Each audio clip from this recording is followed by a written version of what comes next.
Good look at this, a lot of, hard on the brakes here, and he's got cross traffic. Unbelievable, he makes it through.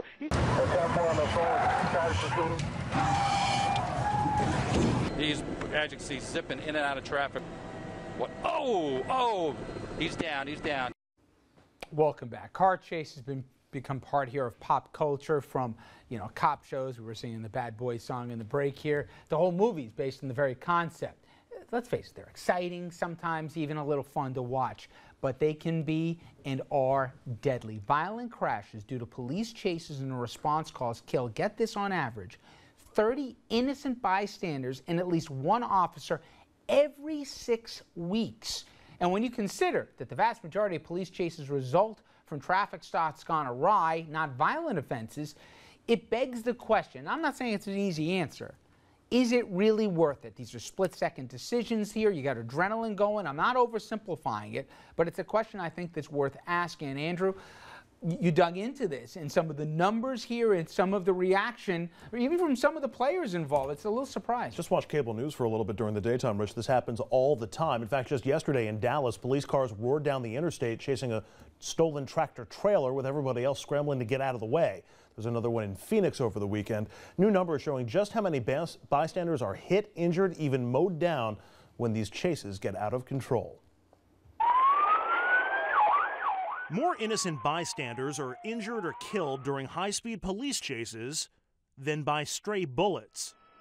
In California, more than 10,000 injured over 10 years.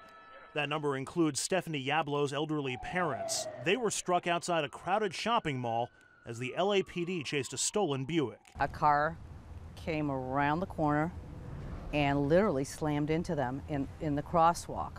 So they were badly injured? Horrifically injured.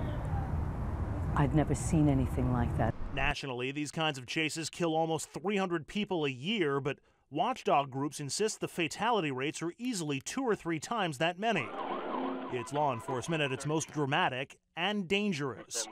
In Lubbock, Texas last week, a toddler was tossed from the window of a careening SUV on the run from police. Miraculously, the child survived. Over the weekend, this Mercedes reached speeds of 100 miles an hour as it hurtled through the streets of Hollywood. It happened really quick, so he was coming up the road against traffic. He clipped this car and it flipped. Then he was swerving towards me, so I swerved out of his way. The vast majority are routine traffic stops gone awry. 90% of them nonviolent offenses. Is it worth pursuing? Who's going to be harmed? Shall we let him go? Because otherwise we might jeopardize more lives. The California Highway Patrol, like police in many communities, recognize the risk. They've adopted new policies to discourage dangerous chases. It's important to note, they said in a statement, in 2011 we made nearly 4 million traffic stops. Less than 0.5% of those motorists chose to flee. Now, it should be noted that different police departments have different policies when it comes to police pursuits. One city, Tampa, Florida, tried to impose a moratorium on pursuits for anything other than violent felony offenders. But within 2 years of adopting that policy, Tampa earned the dubious distinction of ranking number 2 in the nation in auto theft. So they soon lifted the moratorium and the number of auto thefts declined. Rich? All right, thank you, Andrew. And I think, guys, we can start with one assumption. The people who are running from the cops are complete idiots. I got zero sympathy for them. The question here that we're talking about is, it's your parents standing on some street corner that are plowed down by the guy chasing or the cop pursuing him, and it's because the guy stole a car. We'd all say the same thing afterwards. My God, it wasn't worth it that some Prius got jacked and they're chasing a Prius. And I was reading in, Andrew, some of the policies from New Jersey to Boston to the NYPD, and I just imagine I'm an officer now. New Jersey basically says I got the authority at all times to basically go chase. Boston, it's not justified and prohibited unless the occupants are known to be wanted for a violent felony or something else.